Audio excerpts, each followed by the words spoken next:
Amazing grace, how sweet the sound that saved a wretch like me.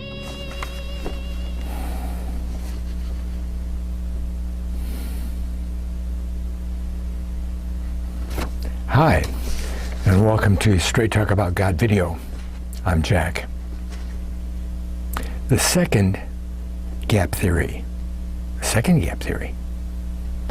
It's been well established that a great gap of time existed between Genesis 1:1 and Genesis 1:2.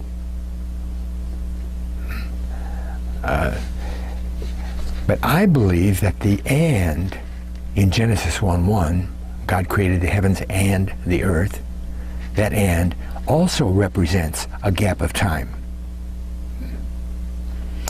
At the end of that gap of time, God creates the earth, and the solar system, which gives the angels something to be joyous about. Also at the end of that is the beginning of the establishment of Lucifer's stewardship of the earth and the solar system. The solar system is the establishment of a foundation in which the earth exists. Okay? Didn't just exist all by itself, right? Now, in a previous video, I talked about the creation of the first earth. But to make this information today to hold together, I'm going to repeat some of that material. There are some other details added, but the most important one is the idea that the "and" in Genesis 1:1 is really a gap of time. Right? It helps give us the sense of the bigger picture. Okay? Now, why did God create the earth and the solar system after the creation of the angels and the earth and the heavens and the earth? I mean, why not have that be part of the heavens in Genesis 1:1? You create the rest of the universe, but he didn't create the earth. I mean, he must not have yet created the solar system when he created the heavens. I mean, what is the earth and the solar system compared to the regular universe? How many other stars and galaxies and planets are there? I mean, there had to be other systems in place just like ours, with a star and planets, That's been discovered by astronomers for decades, right?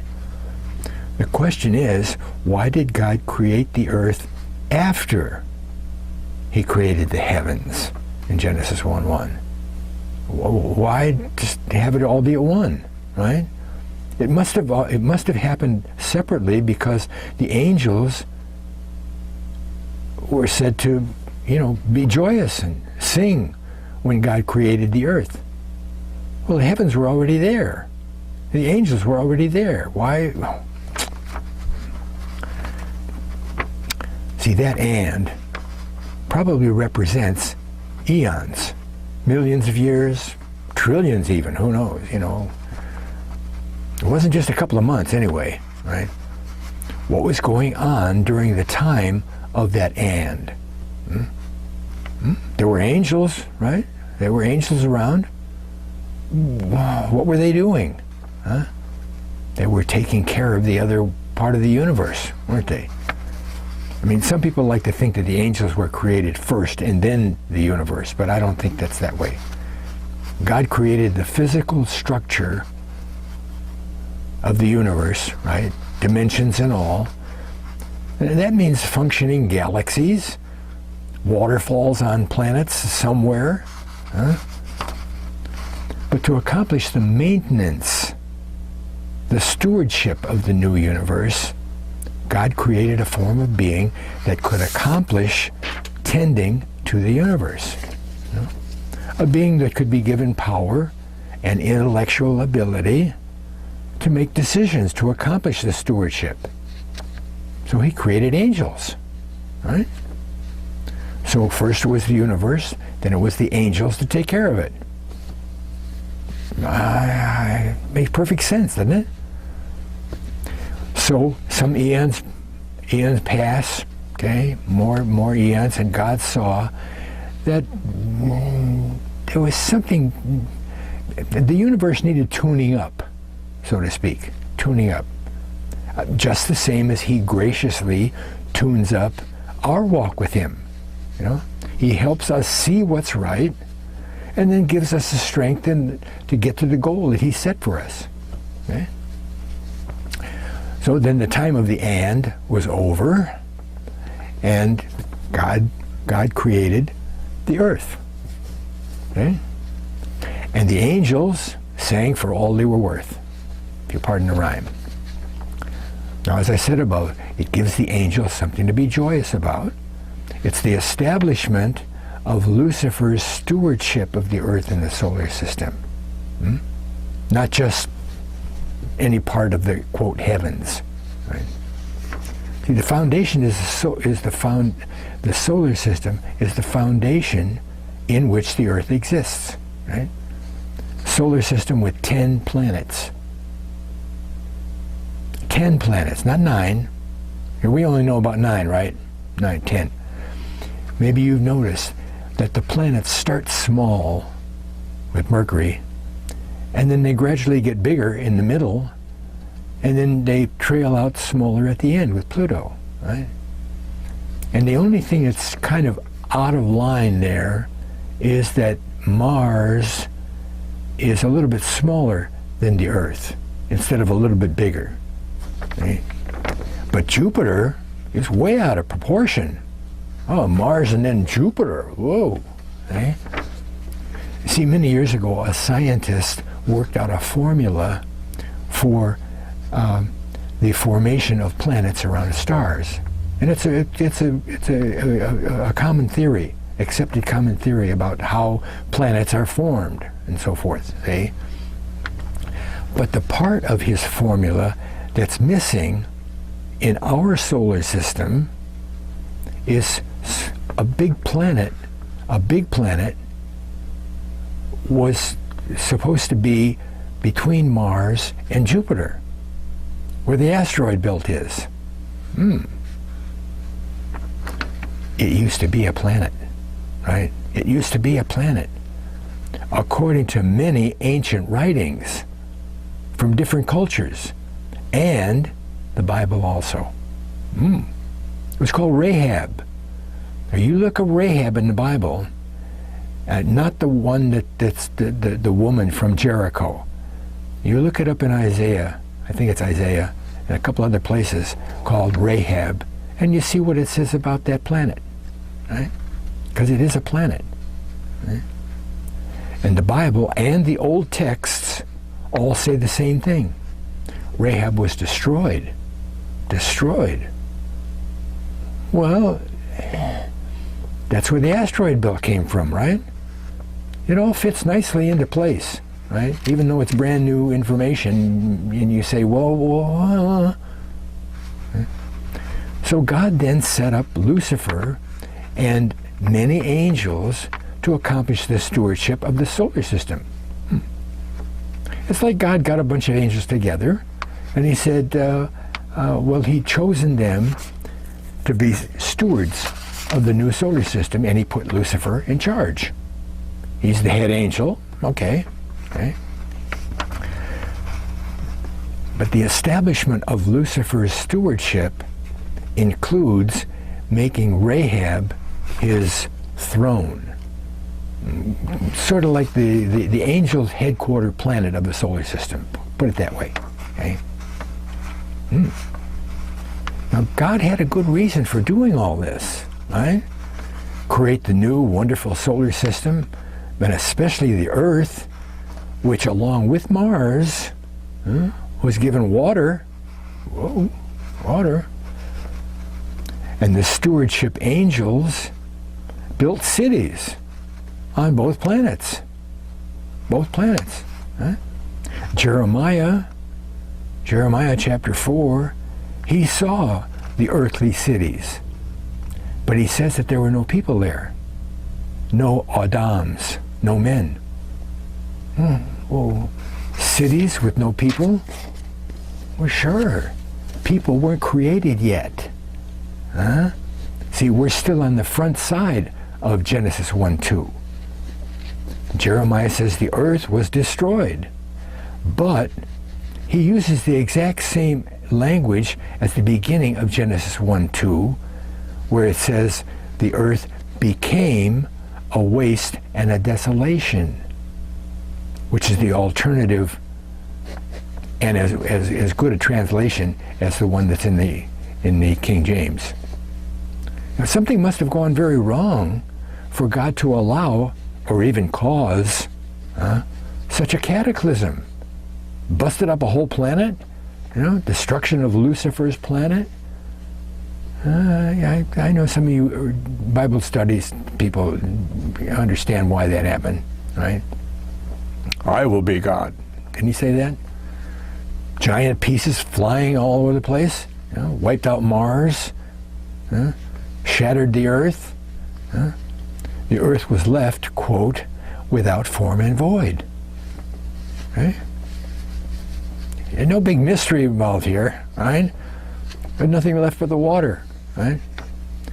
But again, the big question is, why did God think it necessary to kick Satan off his throne? Yeah, we kind of know that, don't we? God is sneaky. He sees something and he takes millennia to deal with it.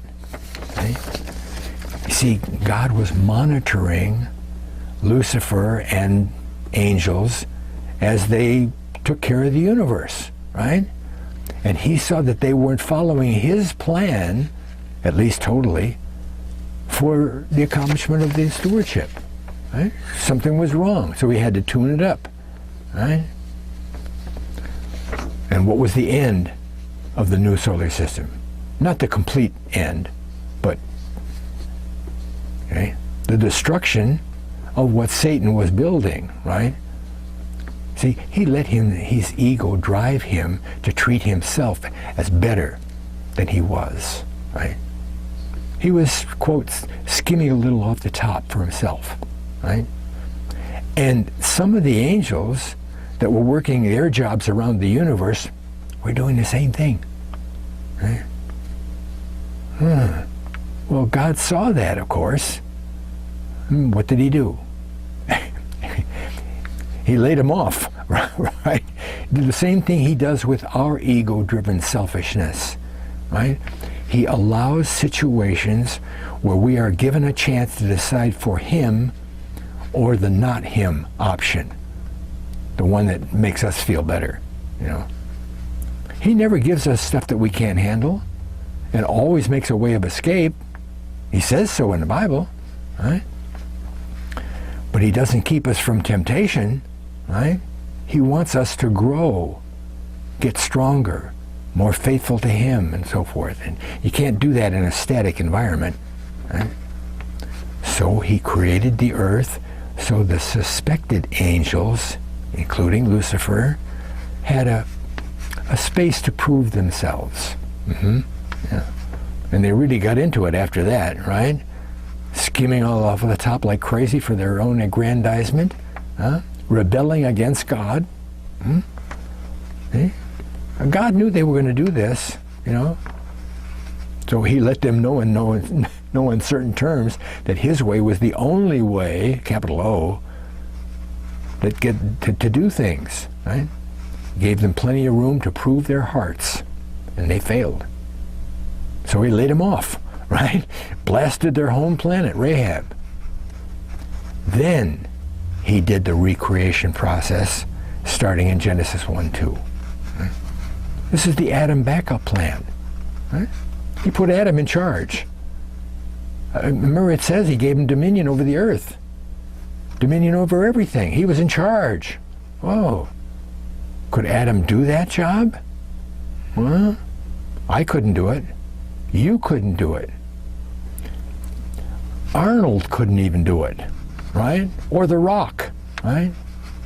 Adam was better than many superheroes all put together, right? Adam was smarter than the most the smartest humans in history, right? He could fly. Yeah, he could fly, right? He could levitate 50-ton boulders with sound. He could communicate telepathically, right? He could read the information contained in the frequency of the stars. He was probably 12 feet tall. Check out my 7-part series called The Perfect Human. It's an eye-opener, and it all makes perfect sense according to our own physics and what we know about the earth and people. Right? And best of all, he could sit down at the kitchen table and talk to God and tell him what kind of a day he had. You know, maybe thank him for helping him name the animals, right? And chuckling over that long-nosed animal called an elephant. Now, what kind of a name is elephant anyway? Elephant.